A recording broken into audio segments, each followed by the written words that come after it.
नमस्कार दोस्तों, ये video editorial compilation for mains का पार्ट है। आप प्लेलिस्ट में जाके एडिटोरियल की वीडियोस पेपर वाइज और टॉपिक वाइज देख सकते हो। और अगर आप दिसंबर 2019 के बाद की वीडियोस को देखना चाहते हो तो वीडियो के नीचे मौजूद ज्वाइन बटन की सहायता से आप मेंबरशिप को ज्वाइन कर सकते हो। चलिए डिस्कशन स्टार्ट करते हैं। आप जीएस पेपर 2 के इस टॉपिक से आर्टिकल को रिलेट कर सकते हो। इससे पहले हम आज का आर्टिकल डिस्कस करें, हम बैकग्राउंड की बात पहले करेंगे। देखो, थ्रू आउट द हिस्ट्री विभिन्न देशों में जूस के ऊपर अत्याचार होता आया है उनके रिलीजियस बिलीव्स के कारण। हिटलर ने जिस प्रकार से जूस को मरवाया, ऑलमोस्ट कॉन्सेंट्रेशन कैंप्स में 60 लाख के आसपास जूस की हत्या करवाई गई थी हिटलर के द्वारा। तो हमें ज़्यादा पता ये है कि जर्मनी में जूस के ऊपर अत्याचार हुआ, लेकिन सिर्फ जर्मनी में हुआ ऐसा नहीं है। रशिया, अर्जेंटीना और भी काफ़ी सारे देशों में जूस के ऊपर काफ़ी ज़्यादा अत्याचार हुआ है, उनको मारा गया है। तो 19th सेंचुरी के लास्ट में 1897 के आसपास एक मूवमेंट जूस के द्वारा चलाई गई। मूवमेंट का नाम था जियोनिज्म।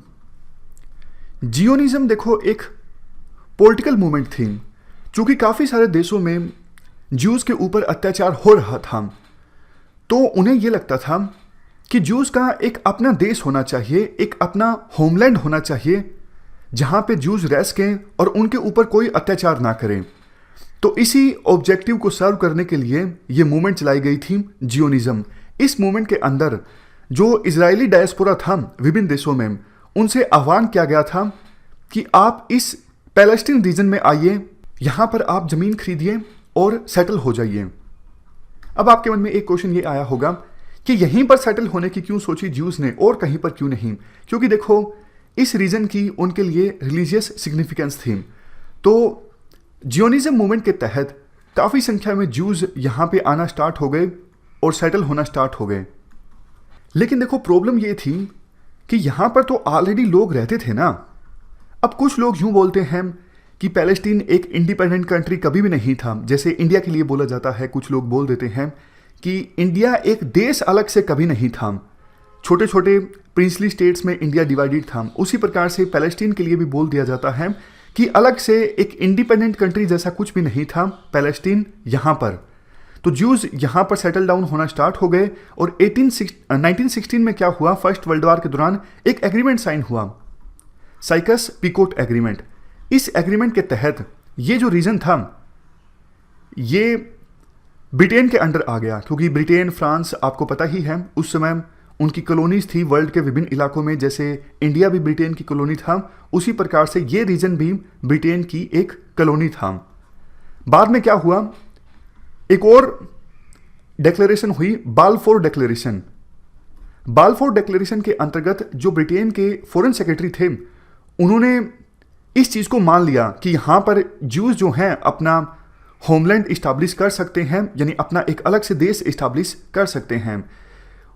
तो उनकी डिक्लेरेशन इसलिए अहम थी क्योंकि ये रीजन तो ब्रिटेन के अंडर ही आता था ना। और उनके फॉरेन सेक्रेटरी का ये कहना कि कि जूज अपना होमलैंड यहाँ पर इस्टाब्लिश कर सकते हैं, तो इसके बाद तो और ज़्यादा जूज यहाँ पे आने स्टार्ट हो गए। उसके बाद क्या हुआ, सेकेंड वर्ल्ड वॉर के दौरान आपको पता है हिटलर ने क्या कुछ किया ज्यूज के साथ। कॉन्सेंट्रेशन कैंप्स में बहुत सारे ज्यूज की हत्या करवाई गई। तो ज्यूज का यहाँ पर आना एकदम से बहुत ज़्यादा बढ़ गया, एक्सपोनेंशियली, मतलब हजारों की संख्या में ज्यूज यहाँ पर आए। और ज्यूज के लिए एक अलग से होमलैंड यानी अलग से देश की जो मांग थी वो और ज़्यादा बढ़ गई, बहुत ज़्यादा बढ़ गई। और ऑलरेडी जो लोग रहते थे उनके साथ थोड़ी लड़ाई होना स्टार्ट हो गई, क्योंकि वो तो नहीं चाहेंगे कि बाहर से लोग आएँ और वो अपना यहाँ पर देश बनाएं, ऐसा कौन चाहेगा। तो उसके बाद क्या हुआ, लड़ाई काफ़ी ज़्यादा बढ़ गई थी। आसपास के जो देश थे, अरब कंट्रीज जैसे इजिप्ट, इराक, सीरिया, ये भी विरोध कर रहे थे। वो कहते थे यहाँ पे तो मुस्लिम्स रहते हैं और बाहर से ज्यूज आ रहे हैं, वो अपना देश बना रहे हैं, हम इसे कभी स्वीकार नहीं करेंगे। तो कन्फ्लिक्ट देखो बढ़ता जा रहा था। तो उसके बाद सेकेंड वर्ल्ड वॉर जैसे ही ख़त्म हुआ तो ब्रिटेन, फ्रांस, ये देश अपनी अपनी कॉलोनीज को छोड़ के जाने लगे। जैसे ब्रिटेन इंडिया को छोड़ के चला गया था, उसी प्रकार से इस रीजन को भी छोड़ के ब्रिटेन जाने लगा। लेकिन जाते जाते उन्होंने क्या किया, इस इशू को सौंप दिया यूनाइटेड नेशंस को। मतलब यूनाइटेड नेशंस इस इशू को सोल्व करेगा, क्या इजराइल के लिए अलग से देश बनेगा या फिर नहीं बनेगा। तो यूनाइटेड नेशंस ने रेजोल्यूशन पास किया कि इस रीजन में दो देश बनेंगे, एक पैलेस्टीन, एक इजराइल, एक मुस्लिम्स के लिए, एक ज्यूज के लिए। तो यूनाइटेड नेशंस ने ये रेजोल्यूशन अडॉप्ट किया था 1948 के आसपास, और इजराइल ने तो इसे स्वीकार कर लिया था। इजराइल यही चाहता था कि हमें हमारा होमलैंड मिल जाए, यानी हमारे लिए एक अलग से देश हो। इसलिए इजराइल ने यूनाइटेड नेशंस के इस रेजोल्यूशन को मान लिया था। लेकिन अरब कंट्रीज ने यूनाइटेड नेशंस के इस रेजोल्यूशन को नहीं माना। तो आसपास के जो अरब कंट्रीज थे, जैसे सीरिया, इराक, इजिप्ट, इन्होंने इजराइल के ऊपर हमला बोल दिया। युद्ध स्टार्ट हो गया इजराइल और अरब कंट्रीज के बीच में। इजराइल देखो ये युद्ध जीत गया। उसके बाद एक बार फिर से लड़ाई हुई 1967 में इजराइल और अरब कंट्रीज के बीच। वो युद्ध भी इजराइल जीत गया। अब देखो ध्यान देने वाली बात ये है, 1967 में इजराइल जब युद्ध जीता अरब कंट्रीज से, तो इजराइल ने बहुत सारे एरिया पर कब्जा कर लिया। समझ गए?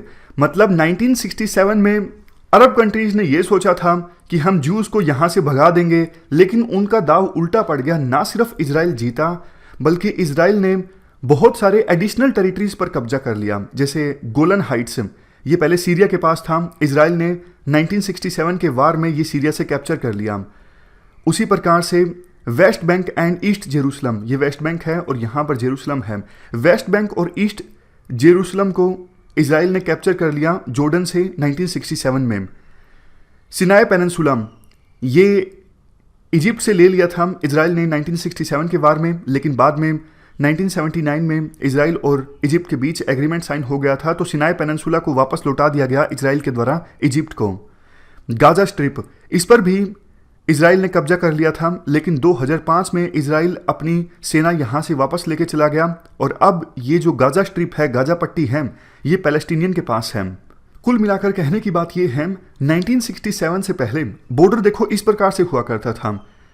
ये जो ग्रीन लाइन है, इससे पहले का एरिया इजराइल के पास था, बाद वाला एरिया इजराइल के पास नहीं था। ये गोलन हाइट्स नहीं था और गाजा स्ट्रिप भी नहीं था। लेकिन 1967 वार के बाद ये आगे वाला एरिया भी, जहां पे ये वाइट आपको दिख रहा है, इस एरिया पर भी इजराइल ने कब्जा कर लिया, और ये ग्रीन लाइन बॉर्डर के रूप में ये इनसिग्निफिकेंट हो गई। ये देखो वेस्ट बैंक के अंदर भी इजराइल की काफ़ी सारी सेटलमेंट्स हैं। सफ़ेद एरिया आपको वेस्ट बैंक के अंदर भी दिख रहा है, और ये इजरायली सेटलमेंट्स हैं। आपको इस मैप से ज़्यादा अच्छे से समझ में आएगा। 1947 से पहले ये पूरा हरा हरा जो आपको दिख रहा है, ये पैलेस्टीन हुआ करता था, क्योंकि यूनाइटेड नेशंस ने रेजोल्यूशन अडॉप्ट नहीं किया था कि दो देशों को यहाँ पे इस्टेब्लिश किया जाएगा, एक इजराइल, दूसरा पैलेस्टीन। लेकिन जब पार्टीशन हुआ, यूनाइटेड नेशंस ने रेजोल्यूशन अडॉप्ट किया, तो ये सोचा गया था ये हरे वाला रीजन पैलेस्टीन वाला होगा और बाकी सफ़ेद वाला रीजन इजराइल का होगा। लेकिन आगे युद्ध होता गया, इजराइल हरे वाले एरिया को भी कैप्चर करता गया, यानी पैलेस्टीन के एरिया को भी कैप्चर करता गया इजराइल। जैसे जैसे युद्ध हुआ, कन्फ्लिक्ट हुआ इजराइल और अरब कंट्रीज़ के बीच में, तो आज सिचुएशन ये आ गई है, हरे वाला जो एरिया है पैलेस्टीन वालों का, वो बहुत ही कम रह गया है, बहुत ज़्यादा सिकुड़ गया है, और इजराइल ने पूरे एरिया पर कब्जा कर लिया है। तो ये हमने इजराइल और पैलेस्टीन के इशू को ब्रीफ में डिस्कस कर लिया। अब बात करते हैं आज के आर्टिकल की। देखो, चूंकि यूनाइटेड नेशंस ने 2 नेशन का रेजोल्यूशन अडॉप्ट किया था 1948 के आसपास, तो इजराइल जो हरे वाले एरिया में भी अपनी सेटलमेंट इस्टेब्लिश कर रहा है, तो इसलिए यूनाइटेड नेशंस सिक्योरिटी काउंसिल ने इसे इलीगल कहा था। यूनाइटेड नेशंस सिक्योरिटी काउंसिल ने इजराइल को कहा था कि भैया आप वेस्ट बैंक में अपनी सेटलमेंट मत इस्टेब्लिश कीजिए, क्योंकि 1948 में जो रेजोल्यूशन पास हुआ था यूएन में, उसके अनुसार ये एरिया आपके अंडर नहीं आता है। आप जो इस वेस्ट बैंक में अपनी सेटलमेंट्स इस्टेब्लिश कर रहे हो, ये इलीगल है।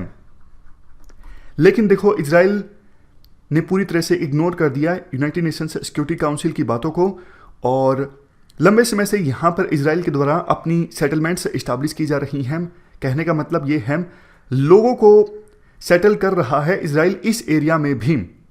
जिनेवा कन्वेंशन भी ये कहती है कि आपने अगर किसी एरिया को वार की सहायता से ऑक्यूपाई किया है, तो आप अपनी सिविलियन पॉपुलेशन को वहाँ पर सेटल डाउन मत कीजिए।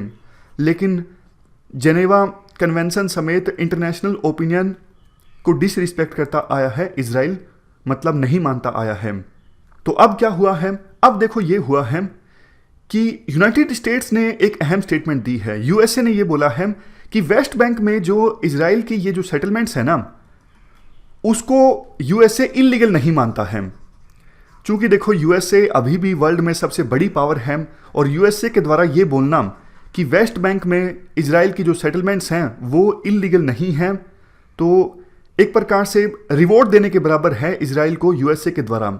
इजराइल ने जो इलीगल एक्टिविटीज़ की हैं यूनाइटेड नेशंस सिक्योरिटी काउंसिल के अनुसार, उन इलीगल एक्टिविटीज़ को लेजिटिमेट करार दिया है यूएसए ने। तो आर्टिकल में कहना है, देखो, 2 नेशन स्टेट का जो सॉल्यूशन है वो और भी ज़्यादा कॉम्प्लिकेट हो जाएगा, क्योंकि अब यूएसए ने इन सेटलमेंट्स को लीगल करार दिया है। क्योंकि पैलेस्टीन का ये कहना है, अगर देखो 2 नेशन बनेंगे तो 1967 से पहले के बॉर्डर के अनुसार ही बनेंगे। यानी पैलेस्टीन का ये कहना है, ये सारा एरिया हमारे पास होना चाहिए, ये सफ़ेद एरिया जो अभी इजराइल के पास है ना, ये भी एरिया हमारे पास होना चाहिए। यहाँ पे इजराइल की कोई सेटलमेंट नहीं होनी चाहिए, बॉर्डर ये होना चाहिए हरे वाला, ये कहना है पैलेस्टीन वालों का। लेकिन अब ये कैसे मुमकिन होगा, क्योंकि इजराइल की सेटलमेंट्स यहाँ पे बन गई हैं, लोग रहते हैं, चेक पॉइंट्स इस्टेब्लिश किए गए हैं और पैलेस्टीन के लोगों को यहाँ पे आने भी नहीं दिया जाता वेस्ट बैंक में। तो फिर आप ही सोचिए कि 2 नेशन अभी बनना कितना ज़्यादा ऑलमोस्ट असंभव हो गया है। यही आर्टिकल में बोला जाता है। आर्टिकल में यह भी बोला जाता है कि जेरूसलम जो अभी एक डिस्प्यूटेड सिटी है, लेकिन यूएसए ने अब ये मान लिया है कि जेरूसलम जो है वो इजराइल की कैपिटल है। इसका मतलब ये है, यूनाइटेड नेशंस और जो इंटरनेशनल ओपिनियन है वो तो ये मानती है कि जेरूसलम एक डिस्प्यूटेड सिटी है और इसका सॉल्यूशन होना चाहिए नेगोशिएशंस की सहायता से, बातचीत की सहायता से। लेकिन यूएसए ये कहता है, नहीं भैया, हम तो ये मानते हैं कि जेरूसलम इजराइल की सिटी है और ये डिस्प्यूटेड सिटी नहीं है। जबकि पैलेस्टीन वाले ये बोलते हैं कि अगर 2 नेशन का निर्माण करना है तो हमारे पास जेरूसलम होना चाहिए। 1967 से पहले जो एरिया जिसके पास था वो एरिया उसी के पास होना चाहिए, अदरवाइज हम अपना अलग से देश नहीं इस्टेब्लिश करेंगे। और वैसे देखो, इनडायरेक्टली प्रैक्टिकली बात करें तो इजराइल की मंशा अब यही है कि इस पूरे रीजन में इजराइल का ही कंट्रोल हो। प्रैक्टिकली अब इजराइल नहीं चाहता कि 2 देश यहाँ पर बने। 1948 में इजराइल चाहता था कि 2 देश बन जाए, उन्होंने यूएन के डिक्लेरेशन को स्वीकार भी कर लिया था, लेकिन जैसे जैसे समय बीता उन्होंने हरे वाले एरिया पर भी कब्जा कर लिया और अब वो नहीं चाहते कि दो देश यहाँ पे बने। इजराइल चाहता है सिर्फ एक ही देश होना चाहिए ये पूरा, और वो इजराइल। इस डिस्कशन में फिलहाल इतना ही है। Thank you very much for discussion.